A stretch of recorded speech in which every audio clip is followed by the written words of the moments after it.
Good morning. Good morning. Kim got to join us last week, it's always, I love having her when she gets to be here.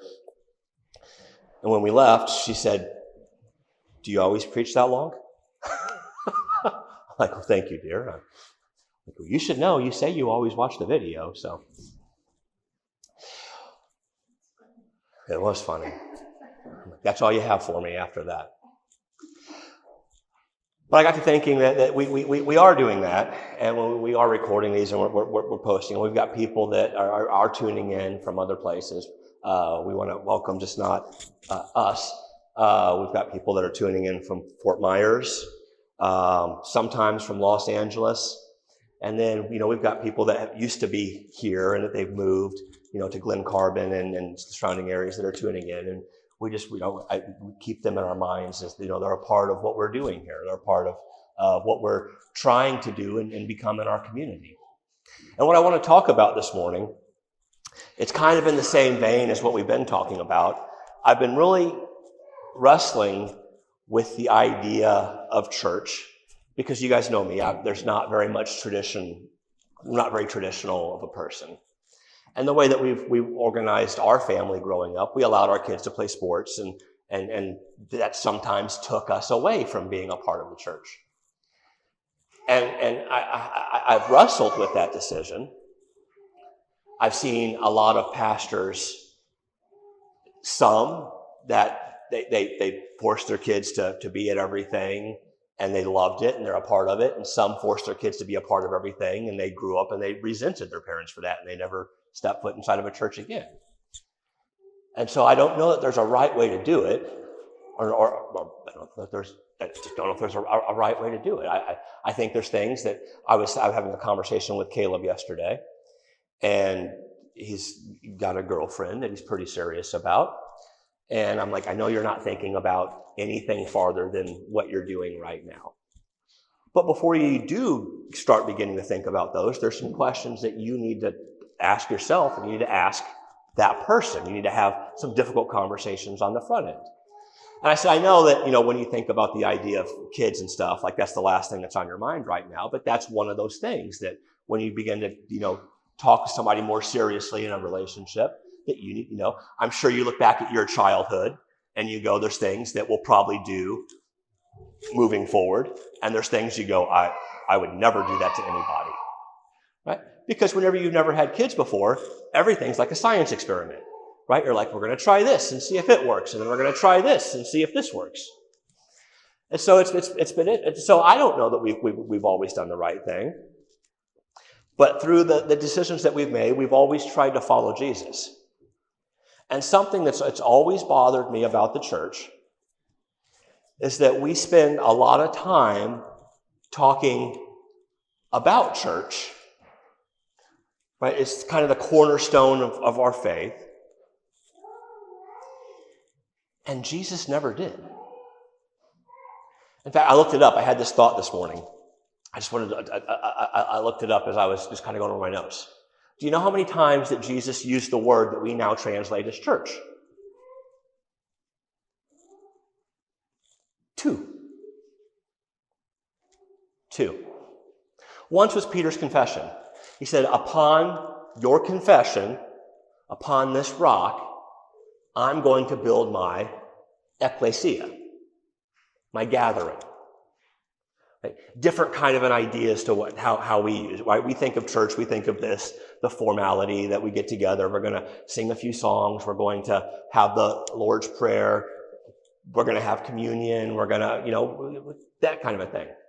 That's not really what he had in mind. He said, upon this rock, upon your confession, I'm going to begin to build a gathering. The other time that he used it was in reference to sin. He said, if someone sins against you, you go and talk about it just between the two of you. If they don't listen, bring another person. And then if they're still not responsive to that, go and tell it to the ecclesia, to the gathering. And that's it. That's the only times Jesus ever talked about church. The word that Jesus did use all the time was kingdom. The kingdom of heaven is near. The kingdom of God is at hand. He told one guy, you're close to the kingdom. Be on the lookout for the kingdom. He spent a lot of time talking about this idea of kingdom and becoming a part of the kingdom and getting involved in the work of the kingdom. And I've been thinking about that. Well, let me say this. Do you know how many times that he talked about that? I didn't either. Through the book of Matthew, it's over 50 times that's the phrase that he used. And so I thought that was just kind of a neat, right? Full disclosure, the rest of the New Testament, which is what New Testament Christians, it only uses the word kingdom a handful of times, but it uses the word church 55 times. So even in the Bible, there's a transition to it, so it's not odd as to what we're doing. But I thought that was so weird, that this thing that we place so much emphasis on, that for most people, if you would just go ask the random person, what's a follower, what's a Christian, there's somebody who goes to church. And that Jesus only mentioned it twice. But he spent so much time talking about this other idea, this idea of kingdom, and he spent so much time talking about how we interact with each other, right? This was the question that John had whenever John was he was in prison, John the Baptist, he was in prison, he was about to be executed. He didn't know that, but he was like, are you actually the Messiah? Or is there someone else that we're supposed to be looking for? And Jesus said, look, all the things that are supposed to be happening that's going to usher in the kingdom, they're the things that are happening, John. Right? He said the sick, they're being healed, the blind are getting sight, right? The deaf are getting their hearing, right? The lepers are being cleansed. He said all the things that are happening that are supposed to usher in my kingdom, all those things are what's happening. And so, like I said, I've struggled with this idea. I work for one, so I obviously believe church is important. Okay? But I wonder if we've missed something. I wonder if God didn't have something else in mind. Right? My joke has been that Jesus didn't die for us to park our bottoms in pews. Okay? But I also don't want to de-emphasize the importance of what we're doing. We have a formal time that we get together, that we love on each other and we encourage each other. And this is so important. That being said, I wonder if we're missing something. I want to start in a verse that we've looked at multiple times since I've been out here. Way back in Jeremiah, right? I think we've even looked at this recently. Jeremiah 29, Isaiah, Jeremiah. It's the coffee cup verse, right? If you go to anywhere Christian, you see it all over the place. Jeremiah 29. I can quote the second part of this for you, the part that we see everywhere, the part that you probably know. For I know the plans I have for you, declares the Lord. Plans to prosper you and not to harm you. Plans to give you a hope and a future. Jeremiah 29, verse 11. Starting 11. He says, for I know the plans I have for you, declares the Lord, plans to prosper you and not to harm you, plans to give you a hope and a future. He says, then you will call upon me and come and pray to me, and I will listen to you. You will seek me and find me when you seek me with all of your heart. I will be found by you, declares the Lord, and bring you back from captivity. I will gather you from all the nations and places where I've banished you, declared the Lord, and will bring you back from the place from which I've carried you into exile. And I usually talk about this verse from the perspective of what it means to seek God. Right? That's what he says in there. When you find yourself helpless and hopeless, when you find yourself, right, you don't know what to do, right? We've been talking about exile, right? I've walked out of God's grace. I've got myself, I've been in bondage to some type of a sin. God says the way out of that is to seek me. It's to pray. It's to seek me with all of your heart. That's how we usually talk. That's how I usually talk about this verse. I don't know what something just prompted me to look at the context of this verse this week. I want to back up to verse 4. Here's what he says starting in verse 4. This is what the Lord Almighty, the God of Israel, says for all those I carried into exile from Jerusalem to Babylon. Build houses and settle down. Plant gardens and eat what they produce.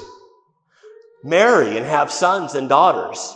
Find wives for your sons and give your daughters in marriage, for that they too may have sons and daughters. Increase in number. Do not decrease. Also, seek the peace and prosperity of the city to which I've carried you into exile. Pray to the Lord for it, because if it prospers, you too will prosper. See, that's the context of the seek God with all your heart verse. And I was reading that and I go, where's the worship God part of that? Right?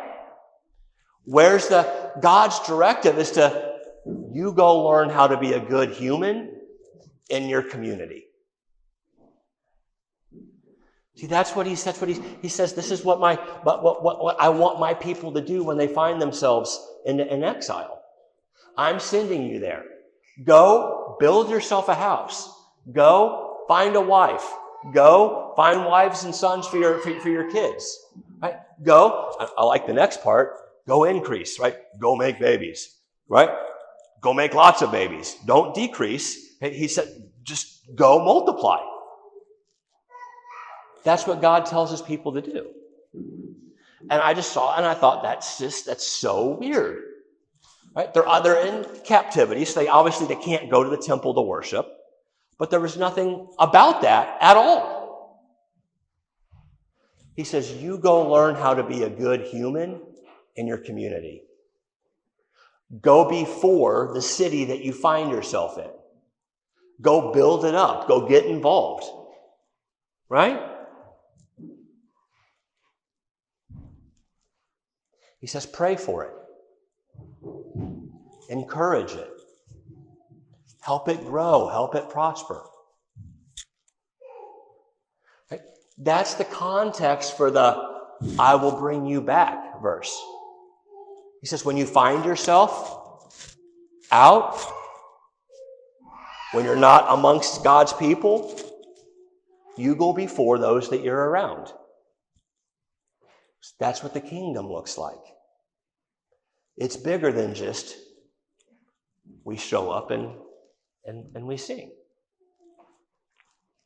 And so I thought that was interesting.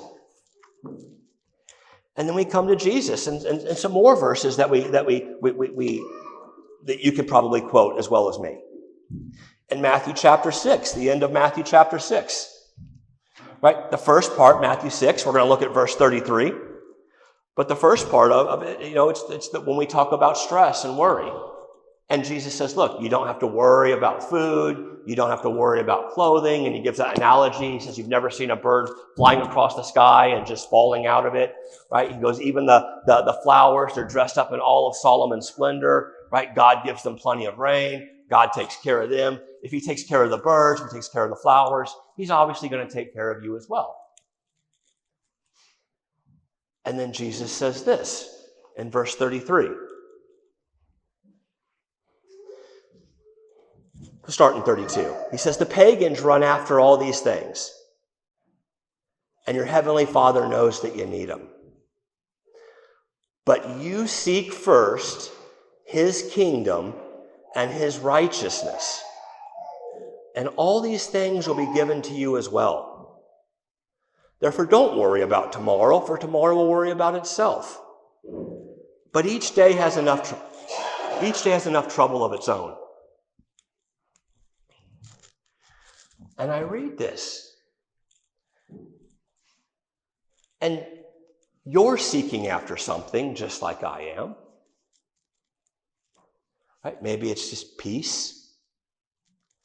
Maybe it's some kind of purpose. Maybe it's some kind of meaning in your life. Wealth, right? Contentment, right? That's what my wife wishes I would seek after, was just resting. Right? We're looking for something. Fun, enjoyment, happiness. We're looking for something. And Jesus tells the people that are following him that day, is, look, that's what everybody runs after. You seek his kingdom and his righteousness. He says, you seek the place where God's will is what reigns. And so I thought, okay, so what is that? Because it's so ironic that back in the Jeremiah passage, they were captive to Babylon. Babylon had come in, they'd taken over, so they're not in charge. In this verse, and in this era, when Jesus is here, Rome had taken over. They're effectively captives again. They're still in Israel, but they're effectively captives again. They can't do whatever they want to do. They're paying taxes to Caesar. And Jesus says, look, what I need you guys to do is I need you to seek the place where God reigns. Well, where we're at right now, Rome reigns. So what's he talking about? Right here. You seek the place, you seek the people where God's will is what reigns. And so this is important because, right, we could argue that's, we're gathering together, we're the people of God, right? That we would say, I think everybody here would say, I want to do what God wants me to do, right? So we're seeking the place where God reigns. This is important. We're coming together. But we don't get to stay here. We have to go back out there. So part of what we do is we come together and we seek his kingdom together. But then we go back out. And all of us individually are little spots in our communities where God's will reigns. And while we're at home and while we're at work or while we're at a baseball field or a hockey rink, we're the people where God's will reigns. We're outposts. We're part of a church, but we're a part of God's kingdom. We're expanding the borders of God's kingdom when we leave here. Not geographically, but locally, where we're at. That's part of our role. See, I think, and this is just for free, I don't know. I think that the church has done itself a disservice by creating what they call a membership role. Because it's got us so focused on just what happens here. That's why when you read the book of Acts, you're constantly seeing them refer to each other and sending out missionaries. Because together we're a membership. There's nothing that's inherently wrong with that. But we miss the going aspect of what we're supposed to do. This is easy. We don't even think about this, right? We show up and we know that we're going to sing 3 or 4 songs and there's going to be a prayer. We're going to have a communion. Right? We don't even think about it. We just show up. For the most part, we sit in the same seats. We just come in, we check into our spot. Right? This is easy. It's easy. What's much harder is for us to get involved in kingdom work. What happens when we leave? And what I want for our church is for us to begin to see ourselves as part of what God's doing corporately, but also when we're out in the fields. See, that's what Jesus was telling his disciples whenever he looked and over on the hills, and his disciples, what are you looking at, Jesus? The harvest is great, but the workers are few. All those people gathered for temple worship, but then they went home and everybody got involved in their own lives. And I'm not trying to stand up here as I got this all right. I have a house that's breaking down faster than I can keep, repair things and fix things, right? I got kids that are going 14 million directions. But what I want us to begin to do is to see ourselves as not just members of a local church, but missionaries that are a part of the work that God's doing in our communities. See, and maybe this is wrong thinking, but this is how we talked about it as a family when my kids were baseball and basketball and soccer and all the places that we found ourselves on the weekend. See, we are at church as much as we can be. But when I'm on a baseball field, that's my church. Those are the people that God put me in proximity to reach and to mentor to and to love. And when I found myself on a soccer field, those are the people that I was trying to invest in and to love those people and to let them know, yeah, I miss being I miss being at church, but right now I'm here and I'm gonna get involved in I wasn't this forward about saying it, but I'm gonna get involved. I tried to get involved in their lives. We tried to go out to dinner with those families. We tried to find out what we could pray for those families.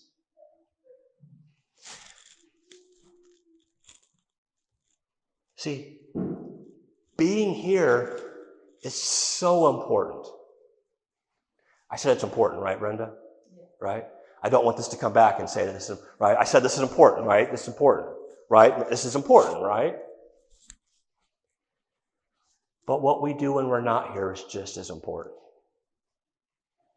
And it doesn't matter if it's on a Thursday afternoon or a Tuesday morning. See, what followers of Jesus have to do is we've got to be able to begin to open our eyes, and we've got to get them off of our own little bubble and circumstances. And when we find ourselves out to dinner, or we find ourselves on a ball field somewhere, or at a first communion, or wherever we end up being, we've got to look around with the eyes of Jesus and go, who here can I serve? Who here can I love on? Who here needs encouragement? Because otherwise, the goal would be to be here all the time. We can't do that. We would all be broke and starving if that's what we did. Right? And so Jesus, he talked about the idea of his gathering, but he also talked about the idea of going out and getting involved in his kingdom, expanding the borders, seek his kingdom and his righteousness. See, we go out as ambassadors, right? That's a word that Paul used in the New Testament, that we're ambassadors for Christ. We go out as ambassadors for Christ. We're trying to expand the borders of his kingdom. That's why we talk about Jesus. Oh, you're just such a nice person. No. It's not me. We talk about this all the time. We want people to look at us and go, right, there's light, there's hope. And then they go, why? Why are you like that? You go, it's because of Jesus. And so we're trying to expand the borders of his kingdom, not geographically, but heart to heart. But he says we seek his kingdom, but we're also supposed to seek his righteousness and how Jesus operated. And I tell you all the time, it's why I hate the word Christian. It's why I love the word follower of Jesus, because that's what we're after. We're walking with him because we're trying to become like him. Right? We say this all the time, right? The more time you spend with somebody, the more that you become like them. Right? My joke there is, you spend enough time with somebody, you begin to look like them, which is insane. Right? But that's just what happens. And it's what we're supposed to do as followers of Jesus. We're supposed to spend time with him every day in an effort to become like him, in an effort to when conflict arises, in an effort to when problems come up, in an effort to when we're busy with our own thing, but we see suffering, that we begin to look at that and we go, okay, I need to put my stuff on hold for a minute so that I can step into their world and help them with what they're going through. Right? We're to seek his righteousness so that when I don't feel like forgiving somebody,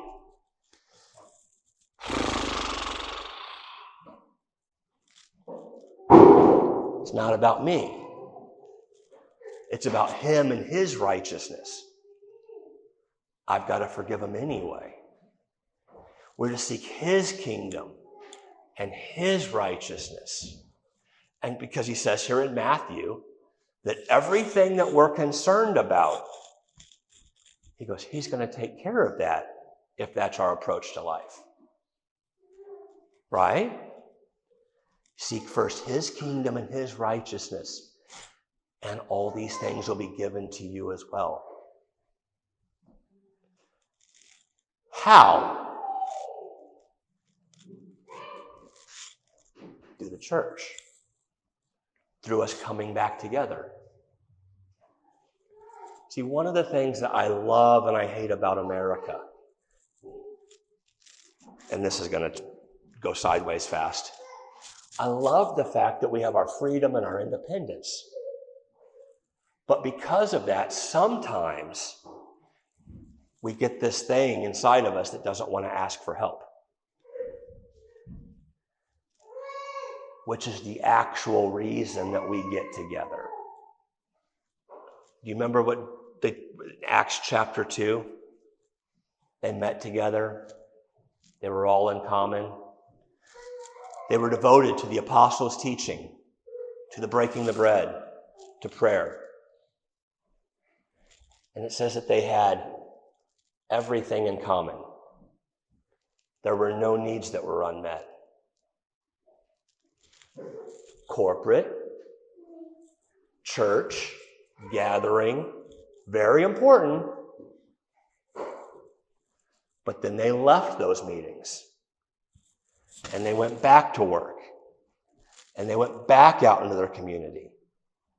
And as they looked around, they looked for more needy people that were out there that they could begin to gather, get involved in the kingdom aspect of this, to get involved in the missionary aspect of this. So that's what I want this morning to you guys to begin to think about. Throughout the course of the week, you guys and we do some stuff. Whether there's a place that you go out for dinner regularly, whether there's a club that you're a part of, whether you've got people at your house, little people and their parents, right? Whether it's where you go to work. There's people that you come into contact with every week. And I want us to begin to think about ourselves as being the missionary that God has set in place for those people. You are the light that those people get to see. And some of them go to other churches. That's perfectly fine. But some of them don't. And you're supposed to be the light to those people. See, I can come here and I can teach and I can feed you guys and I can love on you guys and I can try to encourage you and I can act silly up here on the stage and tell my stories about how I screw up all the time. But I can't touch those people. That's your job. You have to seek God. You have to seek his kingdom. You have to seek his relationship, his righteousness in those relationships. You have to be the light to those people. You have a responsibility in the different places that you find yourself. You have to become one of the people that's not where Jesus is going, but the workers are so few. You have to decide to get involved. And then hopefully, you'll say, come listen to this goofy guy on Sunday.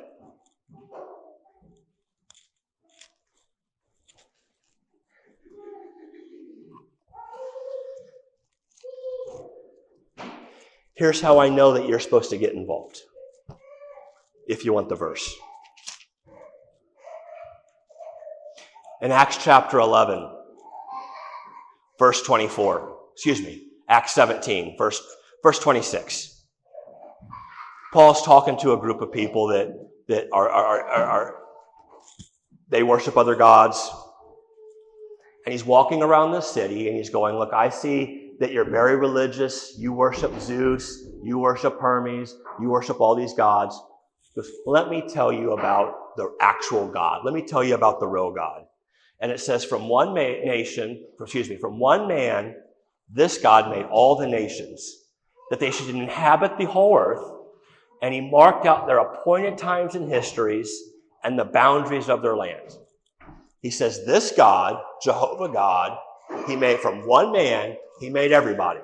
And now we have all of these nations that are out here.